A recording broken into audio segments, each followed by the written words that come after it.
Hello dear teachers, welcome back to our channel. It's my journey. చాలా రోజుల నుంచి నిరీక్షిస్తున్న DSC అభ్యర్థులందరికీ ఫైనల్గా ఈ రోజైతే డిఎస్సి రిజల్ట్ అనేది వెబ్సైట్లో అందుబాటులో ఉంది. సో ఈ డిఎస్సి రిజల్ట్ ఎలా చూసుకోవాలంటే ఏపీ డిఎస్సి అఫీషియల్ వెబ్సైట్లో మనం ఏదైతే క్యాండిడేట్ లాగిన్ ఐడి ఉందో ఆ login ID, password, captcha code enter చేస్తే మనకి డైరెక్ట్గా స్క్రీన్ మీద రిజల్ట్ అన్నది కనబడుతుంది అనమాట. సో ఈ రిజల్ట్లో వాళ్ళు ఏమేమి అంశాలని ఇచ్చారంటే మనకి నార్మల్‌గా డీఎస్సీలో స్కోర్ ఎంతొచ్చింది. కొంతమందికి కొన్ని షిఫ్టుల్లో వాళ్ళకి నార్మలైజేషన్‌లో మార్క్స్ యాడ్ అయ్యాయి. సో, ఆ పక్కనే నార్మలైజేషన్‌లో ఎన్ని మార్క్స్ యాడ్ అయ్యాయి. అంటే నార్మలైజేషన్‌కి ముందెంతుంది, నార్మలైజేషన్‌కి తర్వాత ఎంతుంది అన్నది కూడా యాడ్ చేశారు. దాని తర్వాత టెట్ స్కోర్ అన్నది కూడా మనకు అప్డేటెడ్‌గా ఇచ్చాడు.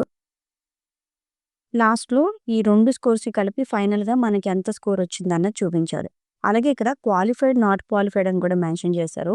ఇక్కడ క్వాలిఫైడ్ అని వస్తే మనకి జాబ్ వస్తది అని మీనింగ్ అయితే కాదు. ఎగ్జామ్ టైమ్‌లో కొంతమంది టెట్ ఉన్నా లేనట్టుగా చూపించుకున్న వాళ్ళున్నారు కదా! వాళ్ళకి ఎవరికైతే నిజానికి టెట్ స్కోర్ లేదో, టెట్ రాయలేదో వాళ్ళందరికీ కూడా విత్ రిమార్క్ లాస్ట్‌లో నాట్ క్వాలిఫైడ్ అన్నది చూపిస్తుంది.